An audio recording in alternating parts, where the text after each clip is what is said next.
ILAGAN Isabela playing at the comforts of their homes for the 5th time this season, but different stakes as the tip going to the side of the home team. Miranda has been solid for them this season, but it's just so different when the offense runs to Art de la Cruz, as we see the man they call the Barbarian now, Alan Santos, scoring 2 points there for the Cowboys. But you know how Art is able to produce points, how he's able to attract the defense is just different when he's on the floor compared if it's just Miranda. Open free for Dondon Gumaru, the hometown hero, knocks down a free. This is why ILAGAN has to trust the system.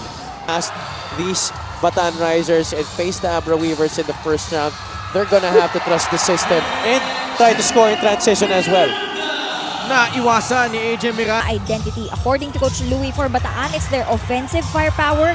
For them, it's their defensive core. This isn't round 2 of the elimination. This is like new teams facing. AJ Miranda and the rest of the crew weren't there, as Miranda, who has struggled from the outside this season, knocks down that three-pointer. Kay Dondon Gumaru. Ngayon na kay AJ Miranda. Hubert Cani is now in for Bataan. De la Cruz with a flip shot. It's good. Now, this is the best combination that they will have in a pick and Starters. The bench mob now in, but it's not much different. Another turnover against the Risers. AJ Miranda with an acrobatic move. He just continues to wow here in the first quarter. And so far, it has worked them wonders. Hubert Cani pulling up, putting that shot in. Much needed basket for Bataan. Time move. Solis will not force it up. Gumaru straight away free, and it's good. He's their best three-point shooter. Made scoreless in this game. He's got a few shots up already, but still no go. And this is the problem here in the first quarter para sa Bataan. When ILAGAN is able to secure the possession. By the Cowboys. You see the field goal shooting, 64% in quarter number 1, and they will increase that clip. And what I'd like to add about AJ Miranda here in the first half, Ken, is the reason why his shooting is at this level, he's not missed in this game, is because he stuck to his identity. This is shot clock winding down on the Cowboys. De la Cruz gets that one to trickle in, and it's a goaltend against Bataan. Left on their shot clock. Pingoy will fire and score from downtown. Love that confidence on the shot by Goff. To TH Tomalip on that left side. Shot clock winding down, took matters into his own hands and took the three. Octobre answers right back with a three of his own. Wala sila sa revenge so far. Yun na nga. And I don't know if it's because this is the first team in 4 games that they've faced that is actually. Ramirez wants the screen from Octobre, doesn't get it. Now he gets the move on a crossover and scores. You know, Alfred with the crossover going to the left. Octobre susubok ulit sa tres. Yes! And just like that, Bataan has trimmed the gap to 4. Coach Rene said, kita mong tinatry ng mga players na hindi indahin ang kanilang mga nararamdaman. If you guys were there inside the dugout, you literally get goosebumps. Miranda, pasa kay Makoy. 3-point shot will not work. Capulong grabs the rebound. And off to the races. What a pass! Chris Xavier scores! It's a 15-0 run from the Bataan Risers. It's the Risers who actually are thriving in the open court and are able to score on easy baskets here in the second quarter. ILAGAN Isabela has not scored for the last 5 minutes. Their last basket was at the 7-minute and 35-second mark of the second quarter. And finally, TH Tumalip breaks the drought. Lead is only at 2. A chance to tie or take the lead para dito sa ILAGAN Isabela. Dondon Gumaru, all net on that free.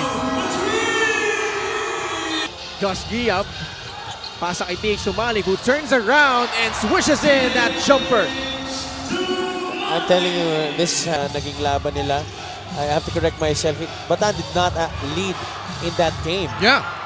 And now they tie things up here with a 3 by Robbie Darang. To the team, but at the same time, he has to give himself a pat on the back. Back to you guys. Maraming salamat, Andrea. TH Tumalip with an emphatic rejection on Mitchell Maines sa Ilagan Isabela. That's something that he has to deal with right now at this point of his career, no?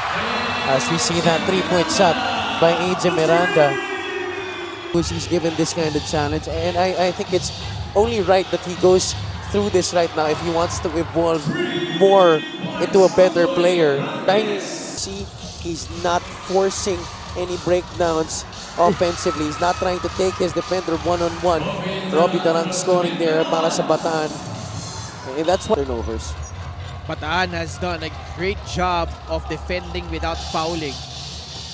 Jamil Gabawan, now the recipient of that gorgeous pass from Tutoy Ramirez. Lamang ulit ang Bataan. Tutoy Ramirez forced into a miss. Nice cut backdoor by Dondon Gumaru, who scores underneath. It's now 48-44. Cowboys with a 4-point advantage. That would really be a big accomplishment para sa kanila. He comes up with a steal. Oh my goodness.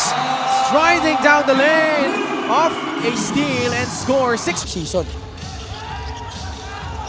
JL Capulong banging bodies with Alan Santos. That signature one-hander from JL. Pinong-pino against a very capable and veteran defender like Alan Santos. First guy in double figures for Bataan with 10 markers. DH Tumalip able to escape and score amongst the trees of Bataan. Gumaru trying to elude Alfred Flores. Art de la Cruz pulls the trigger and scores. Art de la Cruz. De la Cruz with another rebound. DH balik kay De La Cruz. He is feeling it and he drills in that three. He's got it stuck on automatic right now, Ken. Art Trying to shake off Coco Pingoy.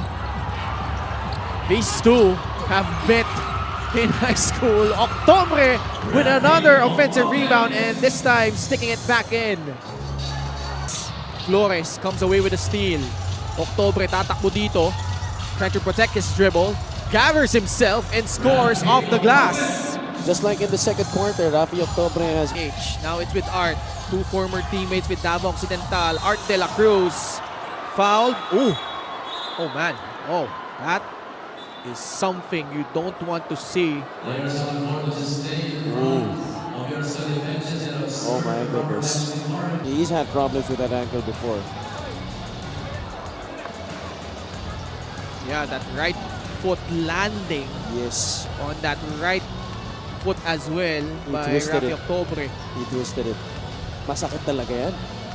Let's see if something lights up here for Bataan.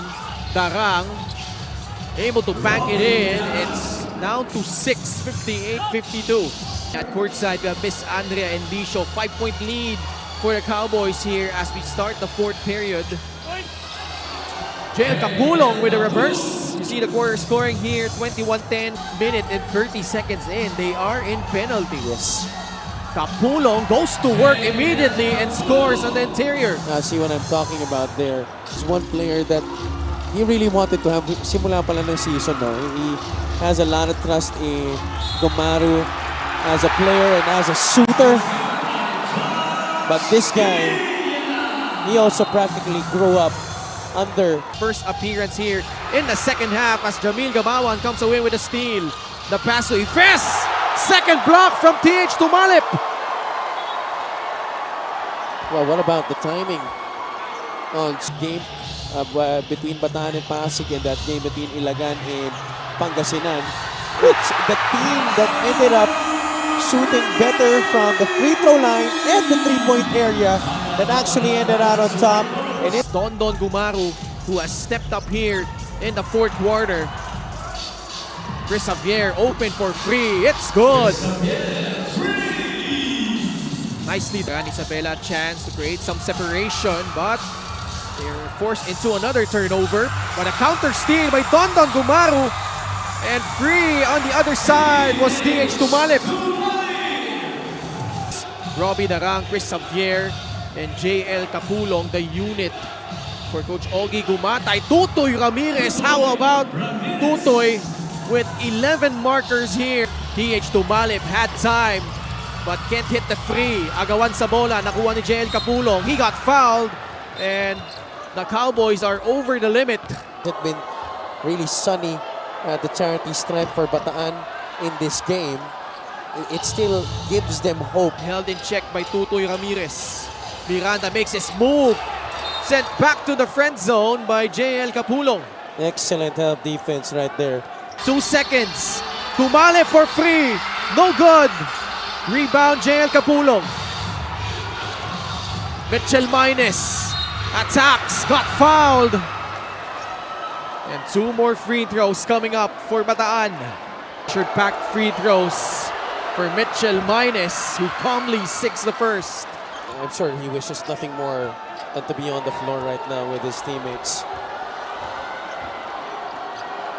To tie the ball game up at 69 apiece. He does. Mitchell Minus with clutch free throws. Blocks and 5 lead changes to this one. Miranda to J-Boy Solis. Give and go with Miranda.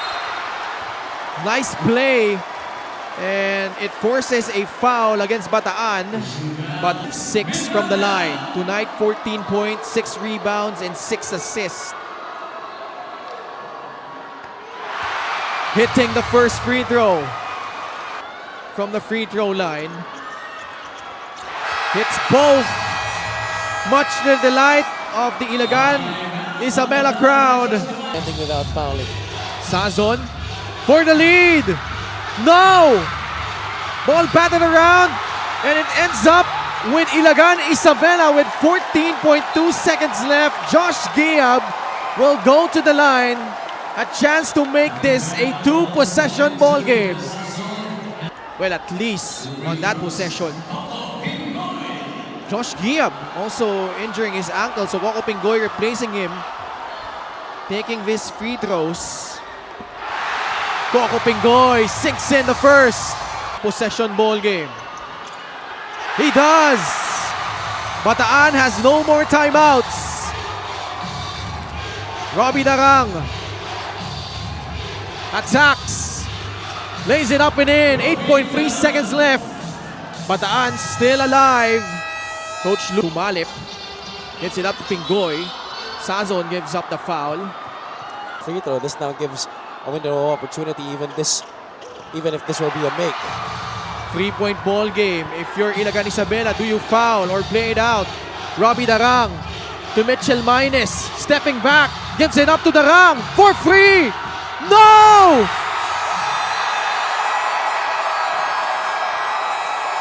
A historic feat for the Ilagan Isabela 5-star Cowboys as they withstand the spirited rally by the One Bataan Risers and earn the last ticket to the Mpbl playoffs.